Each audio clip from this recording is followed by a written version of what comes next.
السلام عليكم ورحمة الله وبركاته. أهلا وسهلا بكم أعزائي الطلبة في شرح سلسلة من دروس اللغة العربية للصف 11، وعنوان درسنا لهذا اليوم بحر المتقارب. الآن سنتعرف على الأهداف المتوقع تحقيقها في نهاية هذا الدرس.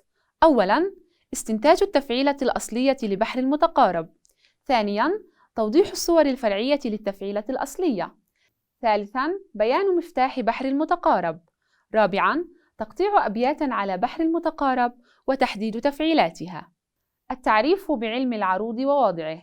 علم العروض هو من العلوم التي تعنى بالشعر دون النثر، يعرف به صحيح أوزان الشعر من مكسورها. واضع هذا العلم الخليل بن أحمد الفراهيدي. والآن مراجعة في كيفية التقطيع العروضي. القاعدة الأساسية في التقطيع: كل ما ينطق يكتب، وكل ما لا ينطق لا يكتب. أولاً، ما ينطق يكتب. التنوين يكتب نوناً، مثل شعب، مدرسة. ثانياً، الحرف المشدد يفك تشديده، مثل درب، يعذب. ثالثاً، الألف في لكن ولكن، وفي أسماء الإشارة هذا وهذه وهؤلاء. رابعاً، نشبع حركة هاء الضمير، مثل يعرفه، يعرفه، به، به.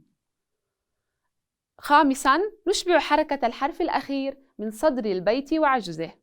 أما الآن سنتعرف إلى طريقة التقطيع العروضي. أولاً، الحروف في الكلمات العربية نوعان: حرف متحرك يليه ساكن، مثل لم. حرف متحرك يليه متحرك، مثل بك. عند التقطيع ننظر للحرف، فإن كان ما بعده حرفاً ساكناً نعطيهما شرطة، مثل لم، نعطيهما شرطة. فإذا كان ما بعده متحركاً نعطي كل متحرك بعده متحرك باء، مثل بك في كفى بك داء، نعطيهما باء باء. والآن نكمل في طريقة التقطيع العروضي. مثال: كلمة فريق، نحول التنوين نوناً فتصبح فريق عند التقطيع، فنقول ف متحرك بعده متحرك فنكتب باء، ري متحرك بعده ساكن فنكتب شرطة، قن متحرك بعده ساكن فنكتب شرطة. نستنتج أن تقطيع كلمة فريق هو باء شرطة شرطة. أما الآن ننتقل إلى مصطلحات عروضية سنتعلمها اليوم. يتألف بيت الشعر من قسمين، نسمي كلا منهما شطراً. الصدر هو الشطر الأول من بيت الشعر، العجز هو الشطر الثاني من بيت الشعر. أحلما نرى أم زمانا جديدا، أم الخلق في شخص حي أعيدا. نسمي الشطر الأول صدراً، ونسمي الشطر الثاني عجزاً. الآن نقطع الأبيات ونحدد التفعيلات. أحلما نرى أم زمانا جديدا، أم الخلق في شخص حي أعيدا. عند تقطيع الشطر الأول نقطع كالآتي: أ حل من ن را أم ز ما نن ج دي دا. نستنتج عند تجميع الرموز أن التفعيلة المناسبة هي تفعيلة فعول. وعند تقطيع الشطر الثاني: أ مل خل قو في شخ صي حي ين أ عي دا. عند تجميع الرموز الصوتية نستنتج أن التفعيلة المناسبة هي تفعيلة فعول. نلاحظ أن البيت تألف من 8 تفعيلات مكررة من تفعيلة فعول، وهي التفعيلة الأصلية لبحر المتقارب. الآن نقطع بيتاً آخر على بحر المتقارب ونستنتج صور التفعيلة الأصلية. أخي جاوز الظالمون المدى، فحق الجهاد وحق الفداء. عند تقطيع الشطر الأول نقول أخي جاوز الظالمون المدى، فعول فعول فعول فعو. وعند تقطيع الشطر الثاني حقل جهاد وحقل في دا فعول فعول فعول فعو. نلاحظ أن تفعيلات هذا البيت جاءت فعول فعول فعول فعو فعول فعول فعول فعو. تفعيلة فعول جاء لها صورتان: فعو في عروض البيت وضربه، فعول في الحشو.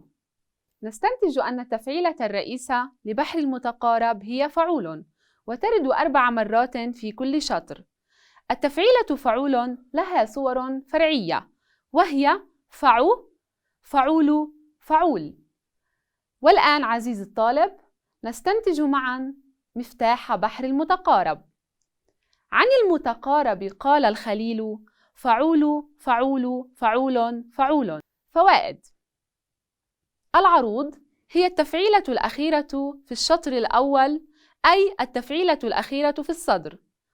الضرب التفعيلة الأخيرة في الشطر الثاني، أي التفعيلة الأخيرة في العجز. الحشو باقي التفعيلات في البيت الشعري. فآخر تفعيلة في الصدر تسمى عروضاً، وآخر تفعيلة في العجز تسمى ضرباً، وبقية التفعيلات تسمى حشواً. تدريب: نقطع الأبيات ونكتب التفعيلات. وما كل من قال قولاً وفا، ولا كل من سيم خسفا أبا.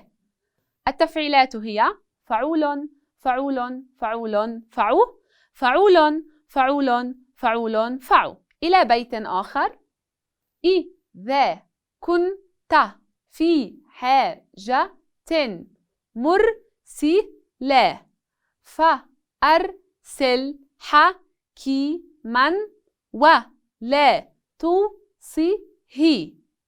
التفعيلات هي فعول فعول فعول فعو فعول فعول فعول فعو. إلى بيت شعري آخر على بحر المتقارب: أشاقق بالمنتصى منزل جلى أهله عنه واستبدلوا. عند التقطيع نقول: أشاقق بالمنتصى منزل جلى أهله عنه واستبدلوا. التفعيلات هي فعول فعول فعول فعو فعول فعول فعول فعو. والآن بعد هذا الشرح لابد لنا من مهمة تعليمية على بحر المتقارب. نقطع الأبيات الآتية ونحدد تفعيلاتها ونميز الأصلية من الفرعية. أعيني جودا ولا تجمدا، ألا تبكيان لصخر الندى، ألا تبكيان الجريء الجميلة، ألا تبكيان الفتى السيدا، طويل النجاد رفيع العماد، ساد عشيرته أمردا. والآن وصلنا إلى نهاية شرح بحر المتقارب.